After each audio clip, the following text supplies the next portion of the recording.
타인을 너무 관대하게 대해서도 안 된다. 타인을 너무 관대하고 친밀하게 대해서는 안 된다. 돈을 빌려달라는 부탁을 거절한다고 해서 친구를 잃어버리지는 않지만 돈을 빌려주면 금방 친구를 잃어버리게 된다. 또 거만하고 소홀히 하는 태도를 취한다고 해서 쉽게 친구를 잃어버리지는 않는다. 오히려 너무 친절하고 허물없이 대하면 상대가 오만해져 참을 수 없는 태도를 취하는 경우가 종종 생긴다. 사람들은 자신이 상대에게 꼭 필요한 존재라는 생각을 곧잘 한다. 그럼으로써 오만해지고 주제넘는 행동을 하게 된다.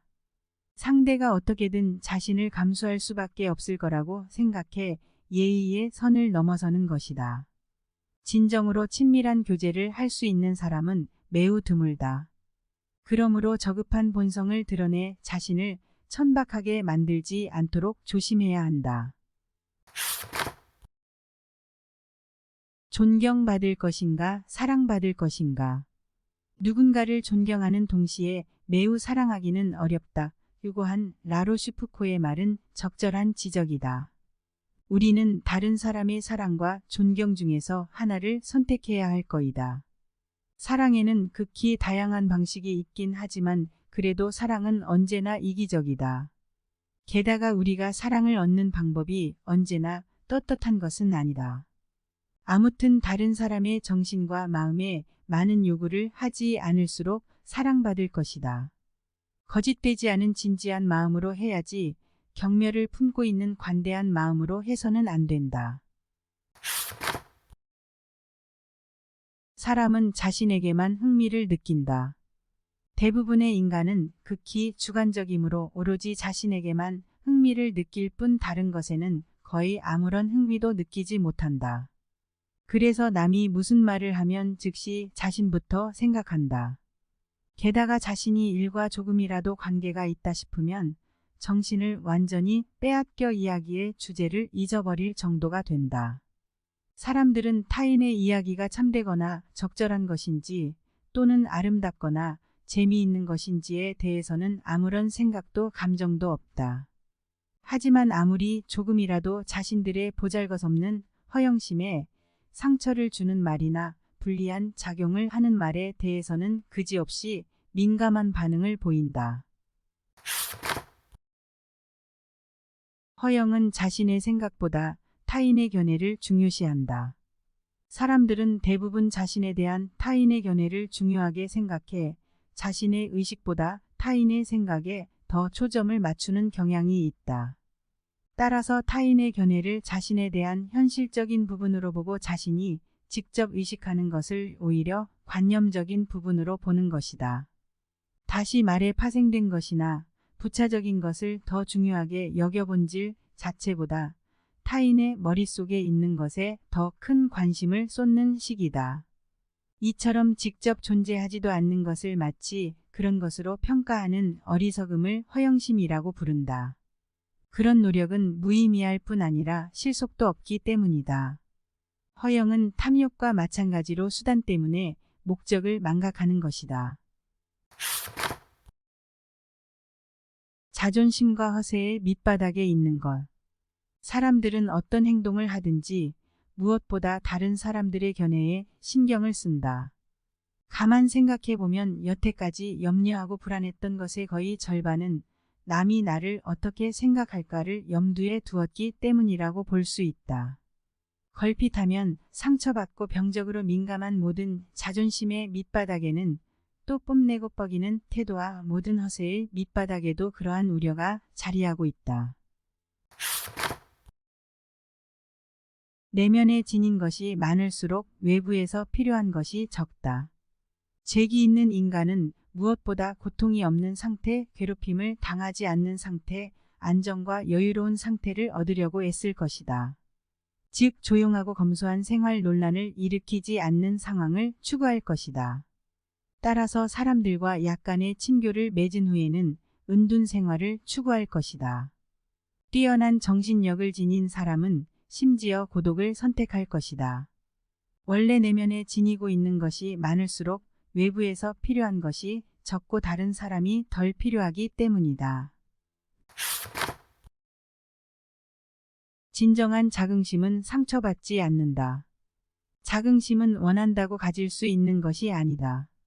단지 자긍심이 있는 체할 뿐이며 억지로 떠맡은 역할처럼 제 분수에 맞지 않는다.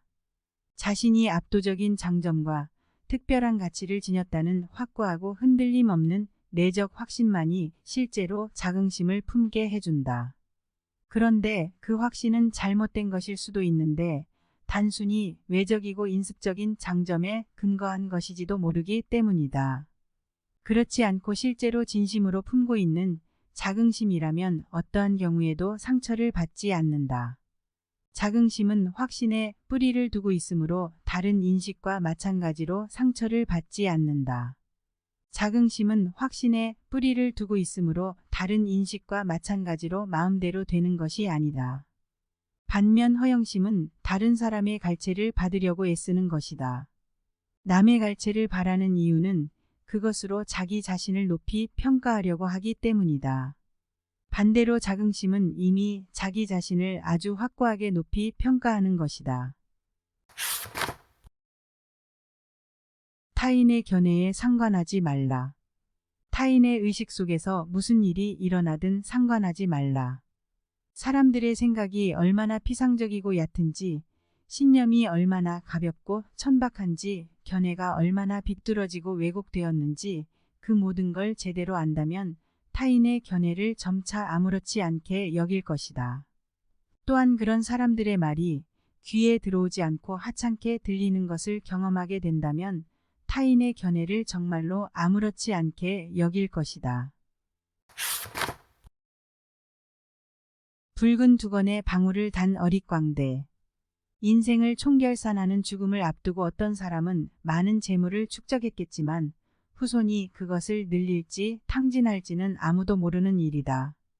그런 사람이 아무리 자신만만하게 으스대는 표정을 짓는다 해도 그렇게 살아온 인생은 붉은 두건에 방울을 단 어릿광대의 인생처럼 어리석기 짝이 없다.